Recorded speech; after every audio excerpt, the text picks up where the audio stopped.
L'atelier Boladji, c'est une boutique artisanale et un espace créatif. Purchase your tracks today.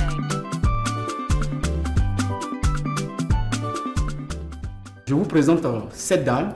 Je l'ai reproduit juste pour tracer l'histoire de nos mamans africaines, la femme africaine devant sa marmite qui prépare la pâte pour la famille. Juste à côté, je fais toujours hommage à ma maman et à toutes les femmes d'Afrique. Que allaiter son bébé, ça fait du bien dans le cerveau de l'enfant. C'est pas bon toujours de donner lait composé dans les supermarchés et tout ça et laisser lait maternel. Parce que lait maternel, ça donne correctement l'intelligence pour l'enfant. Ici, vous avez le pêcheur. Le pêcheur, souvent, c'est dans l'Ouémé. Oui. Voilà, et avec sa pirogue. Et ceci, je l'ai représenté comme de l'eau. La base, le socle représente l'eau. Je suis en train de sculpter un masque Guélédé qui m'inspire. D'accord.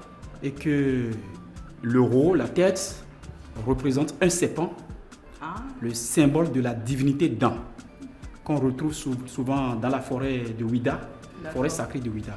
Okay. Voilà. Donc c'est une œuvre en pleine production. Vous avez appris ça? Non, je n'ai pas appris l'art parce que c'est là qui m'a choisi. Si j'avais appris, j'allais déjà abandonner depuis. C'est de la pure passion. Ouais. Ouais. Beau boulot. Merci beaucoup. Ici, j'ai l'impression que c'est un espace où on laisse cours à l'imagination, un espace créatif, c'est ça? Oui, c'est ça. C'est un espace créatif. Et c'est l'espace. L'espace est dédié pour toute personne, je vais dire, qui désire toucher à l'argile et constater réellement la douceur de l'argile. La poterie traditionnelle du Bénin est différente de celle de l'Europe.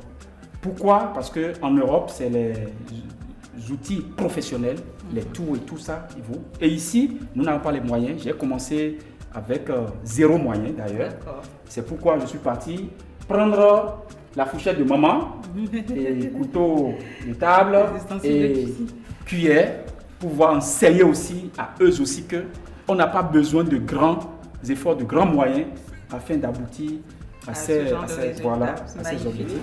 Je suis en train de vous parler à travers la réalisation de mon œuvre Egungun que la culture est l'essence du peuple, mais renoncer à la sienne, c'est cesser d'exister. Je ne peux jamais abandonner ma culture et prendre d'autres cultures importées pour dire que c'est ma culture. Donc je dis merci à tous ceux qui ont eu l'idée de donner hommage, je vais dire, à nos divinités vaudou. Je vous parle des jumeaux, des rochos. Ça, c'est un fond. Parce que ça m'a inspiré. J'ai passé mon enfance dans une famille de rochos. D'où il y a le rochopé, c'est-à-dire, je vais dire, l'endroit où on fait la prière des rochos. C'est ça, moi, j'ai représenté ici. Vous allez voir différentes sortes de traits. Voilà, de design, et après tout, les rochos sont autour. Parce que on peut être de même ventre, mais on ne peut jamais devenir les mêmes personnes. Impossible. Donc c'est pourquoi il y a les traits différents. Les traits différents représentent la forêt sacrée des rochos. Et ça se trouve à Ouida.